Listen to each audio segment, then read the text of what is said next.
Who am I supposed to listen to? What's happening? Yeah, it's confusing. I might think that I am acting and behaving in a certain way, Hmm. but others may see something different. So it's a little bit out of my awareness.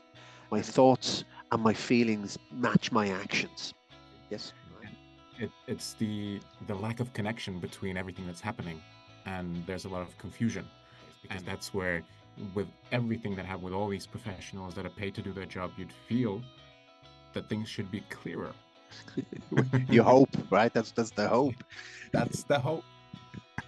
But of course, this stuff, of course, plays out in work, because it's humans working with humans. Because it's a funny one, Ollie, because when we first touched on it last time, it was only briefly, and I realize now actually there's a bit of complexity connected to it. A word we mentioned there was also drumroll. Congruency. Yeah. Hi, everybody. Welcome to OKEveryday, a podcast about transactional analysis, or TA, and its application. The core belief and basic philosophical position of TA is that I'm okay and you're okay. But we've all experienced times when we felt not okay, when we questioned ourselves, we questioned others in a negative and self-critical kind of way. That limits us from experiencing life to the fullest. That's why myself, Alexi, and Jason, a pro in transactional analysis, will dive into how to make us closer to being and feeling okay every day. Interested? Come join us. Hello, everybody. Welcome back to OK Everyday with Jason Brennan and Ole. Hey. Hello, Ollie. Hey, Jason. Today, as usual, we have an interesting topic building on last week's episode when we talked about autonomy and authenticity. A word we mentioned there was also drumroll. Congruency. Yeah, it kind of just came up. Ironically, came up spontaneously in our last episode. Just this word congruency, and we started to get into it, or what it means to be congruent.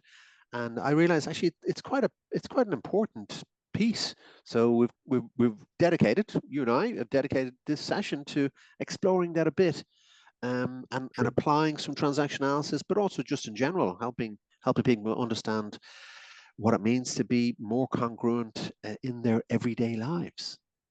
So, what does it mean? Yeah, it's on one level quite a powerful thing.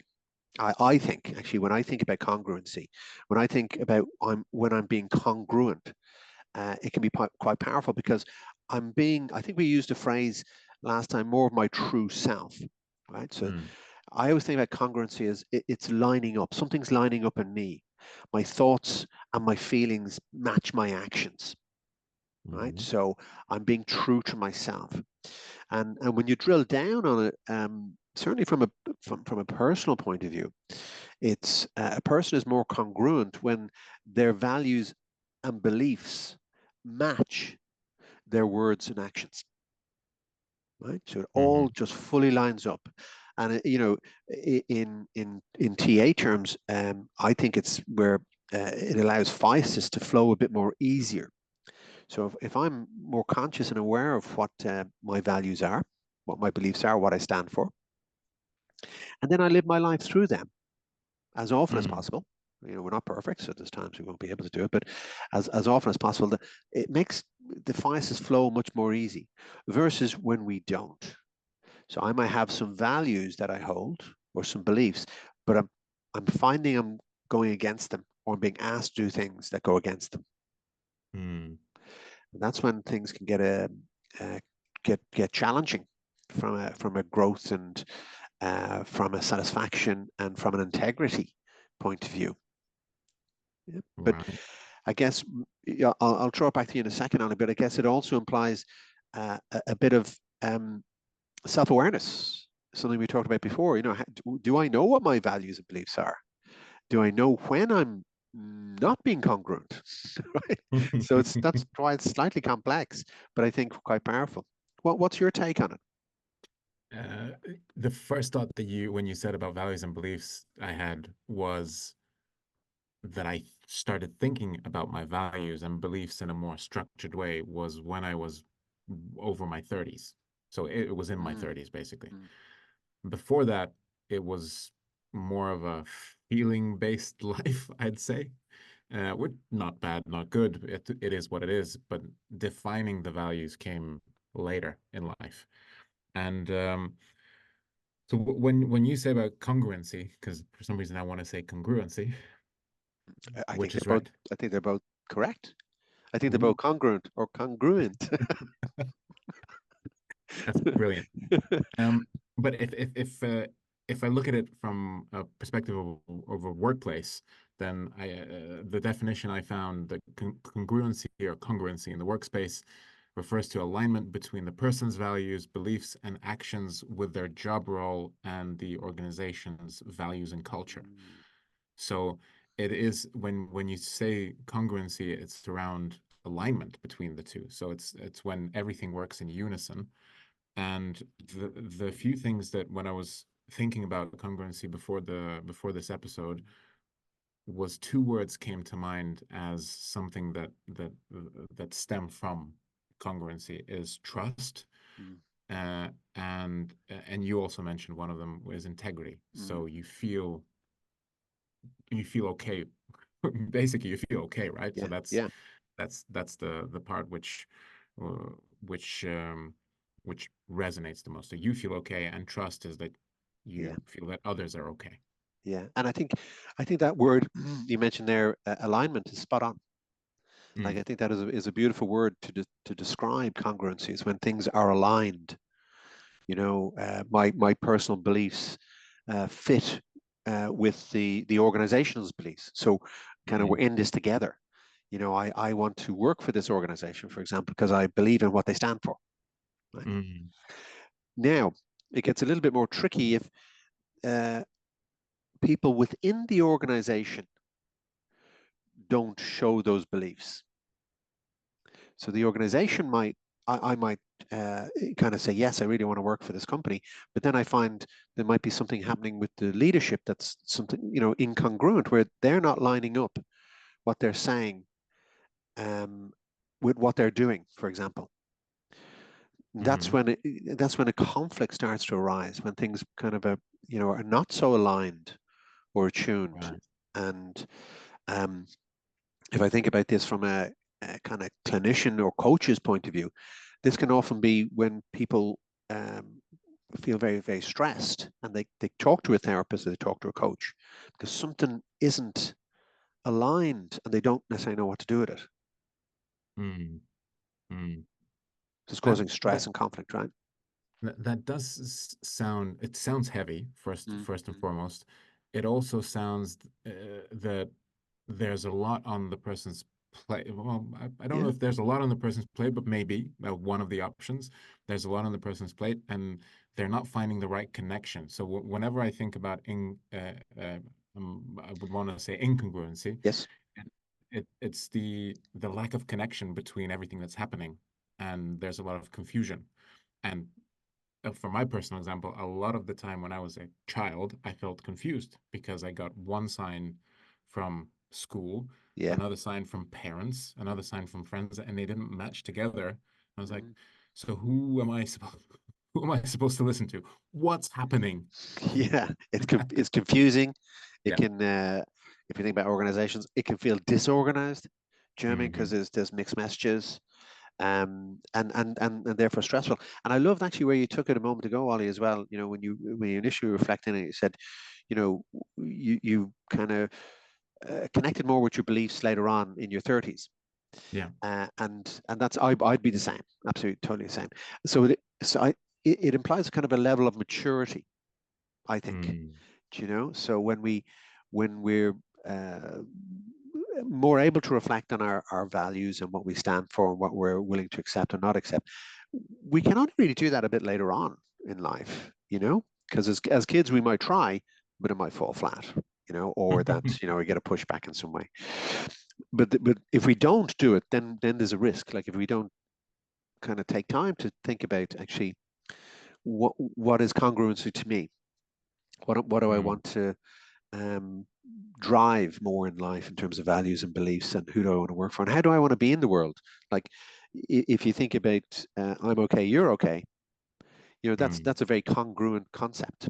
Do you know what I mean? Like, I'm treating people as equal, do you know, myself Yes. included in that, right? So, but how do I show up doing that more often, in my personal life or in my professional And, life?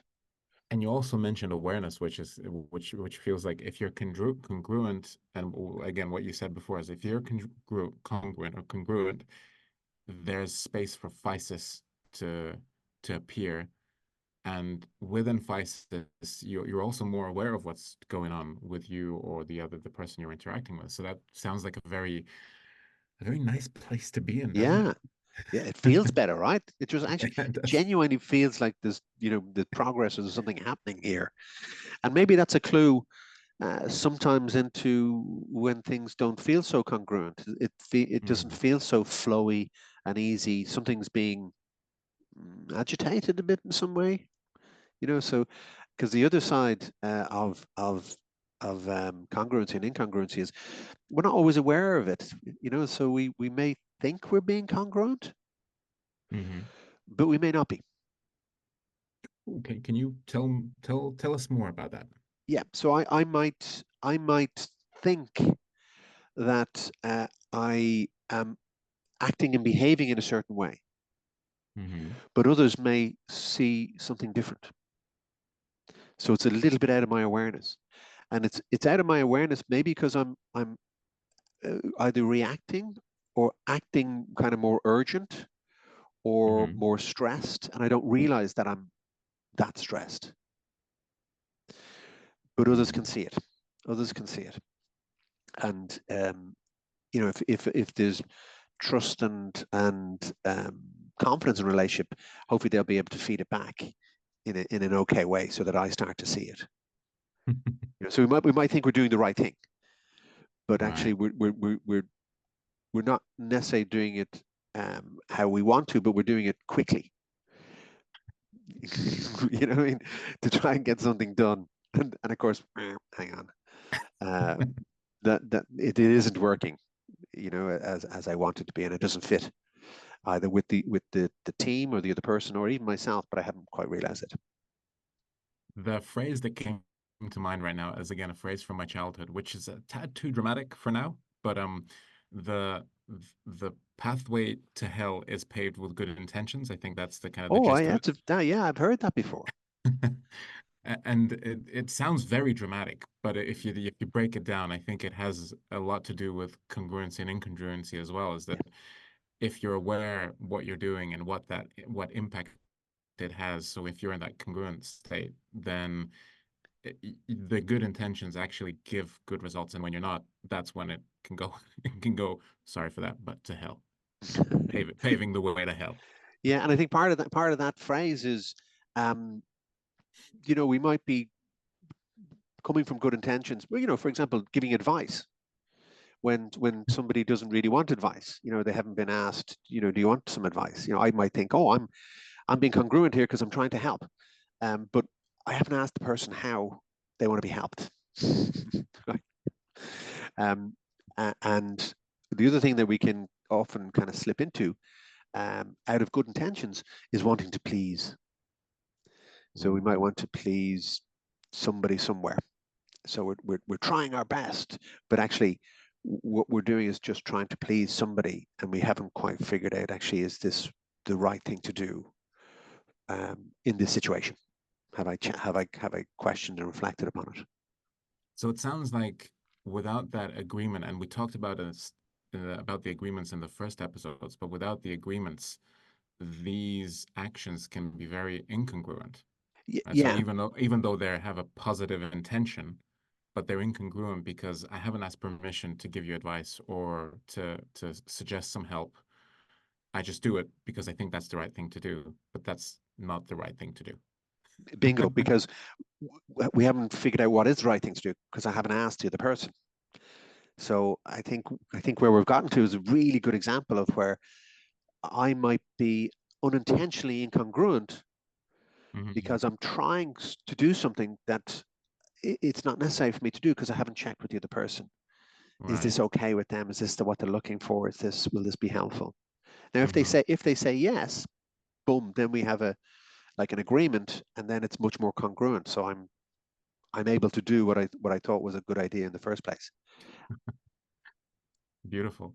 I'd like to tackle the incongruent piece for the workspace as well, because I think although there is a very legal agreement, so there's a contract usually that states out a lot of the things that is expected from the person, from the company. There's companies have codes of conduct, so there's a lot of documents that document that. But we also had a workshop the other week, and I really liked um, one of the phrases there about trust, which was trust usually doesn't start from zero. So it's not you have no trust between each other and it then builds up. Mm-hmm. Most of the times it starts from kind of a minus. So there's always a bit of reserve towards trusting someone else. So you have to build it up. And if in the workspace there's these examples of incongruency where the leaders say something which doesn't reflect the values, what that leads to a lot of the time is, well, a lot of the time it leads even to such extreme cases as burnout or attrition. So people don't want to work for the company anymore. And this phrase also came out is that the people would join the company, but they would leave the managers, and Mm-hmm. all that kind of stuff. But it does create a lot of stress for the people working. Yes. And again, I think this resonates with me as I told you with my childhood experience. There's create a lot of confusion, which you wouldn't want to feel, especially in the workplace, because that's where, with everything that have with all these professionals that are paid to do their job, you'd feel that things should be clearer. You hope, right? That's the hope. That's the hope. But of course, this stuff, of course, plays out in work. Because it's humans working with humans. Because this stuff plays out all over the place. And that's why it's, I mean, like, really good to kind of slow down and just think about it. Like the example you just gave there, Ollie, I think is superb, based on that workshop. This idea that trust isn't just given. There's an idea that trust is earned. So initially there might be a kind of a not a mistrust, but like not full trust in terms of starting from a 0 point. And therefore, if somebody's being incongruent, if a leader is being incongruent more often, it'll just ebb away on that. It'll get into much more minus figures, and that's difficult to come back from. Mm-hmm. It's quite difficult. So the flip side is when a manager or leader is congruent more often, then the trust starts to build because you're getting credit in the back. Mm-hmm. So much so that even if they do make a mistake, they may be more easily forgiven, because there's credit in the bank in terms of trust and congruency. And I know, me as a both a coach, but particularly as a clinician in terms of a therapist, it's very important for therapists to be congruent, to Mm-hmm. be as authentic as they can with the person they're working with. Because if they're not, if they're overly trying to please, or if they're slipping into, again, giving advice unnecessarily and being kind of very parental, um, that can undermine the process. So it's very important for therapists, and I think coaches, to be as Mm-hmm. authentic as they can be, as often as they can be, because that then builds the reality of the relationship as a trusting Right. kind of place. Right. And the thing you said about values, it sounds a similar thing with congruency, as it's not a static thing. It's more of a journey. So it either builds or develops with time. Because I think from my personal experience as a manager in a place where I have to manage people, that congruency sometimes, oh, I didn't want to say that I'm wrong because that's hurting my ego. I was like, ooh, that doesn't seem right. With time, I realized, no, I want people to know that I know that I understand that I could have done something differently and I could have reacted in a different way. But I just, as you said, it's people working with people, it's humans working with humans. I'm a human and I too make mistakes and it's fine. But I can say adult enough, but whatever enough to realize that and Mm. be open with it, you know. So that comes back to the integrity piece that we were talking at the beginning. And how important that is, because if you look at the opposite, so if a person makes a mistake but doesn't own up to it or doesn't admit it or tries to kind of keep on hiding it, well, Mm, that's building on incongruency. So that's gradually going to ebb away the trust. It's not authentic. If a person is too proud to admit they've made a mistake, or too afraid that they're going to be judged or in some way, mm, then they're not being congruent with themselves. Like so, right. because they may not be connecting it to a belief. They might have a belief around, I want to live in an honest way, Mm. right? But every time they hide a mistake, then they're not living in an honest way, you know. So they're going against their own beliefs, and it gradually True. builds up stress on both sides, both within the team, but within the person as well. Um, and why do that when the opposite side is it works? When I made a mistake there. Apologize, or actually, I think what I was trying to say, but I didn't get it out as well, is X, Y, and Z. True. The other humans would go, yeah, okay, we know what that feels like. We've been there. And it's the phrase came to mind was, if you're honest, you don't need to remember it. Ooh, Versus when you lie or when you tell the truth or half truth, you kind of have to remember it, because then it will come out, yeah, you know. yeah. When But you're if you're intentionally being honest, dishonest, right? yeah, exactly. And when you're honest, and congruent in this regard, you kind of, it's you, it's all you, and you don't need to remember something Mm. to for how it sounds. It's always just what happened, and that's it. Yeah, yeah. Or it could be another. You might have a belief around compassion and care. Mm, That I care for my team. Therefore, if I'm not being congruent, if I'm being kind of dishonest in some way, I'm not showing a lot of care there, right? Because mm, or if I'm ignoring the stress it's causing, yeah. because I might be trying to push an agenda that isn't working, but we haven't talked about it. So I might be going against one of my own beliefs to say, no, no, this is not a very caring way to go, or considerate, or Mm, inclusive, or whatever it might be. So actually, we probably need to talk about it. all right. Yeah.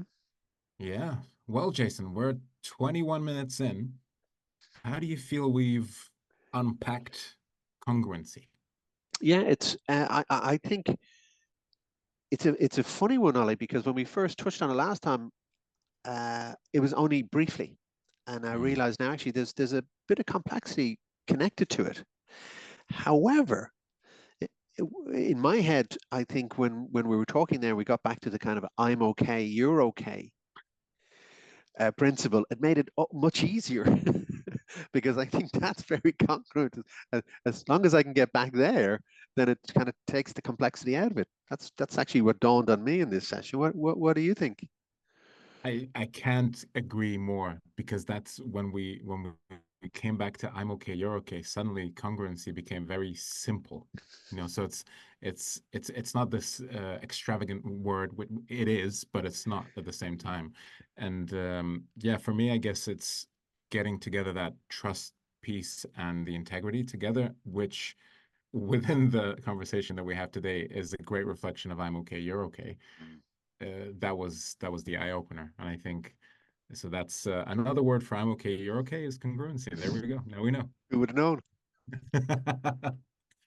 um, oh wow, what a journey for these last 22 minutes. But folks, thanks for staying with us. We hope you enjoyed this episode. We talked about congruency today, and you'll find this episode on Spotify as well as YouTube.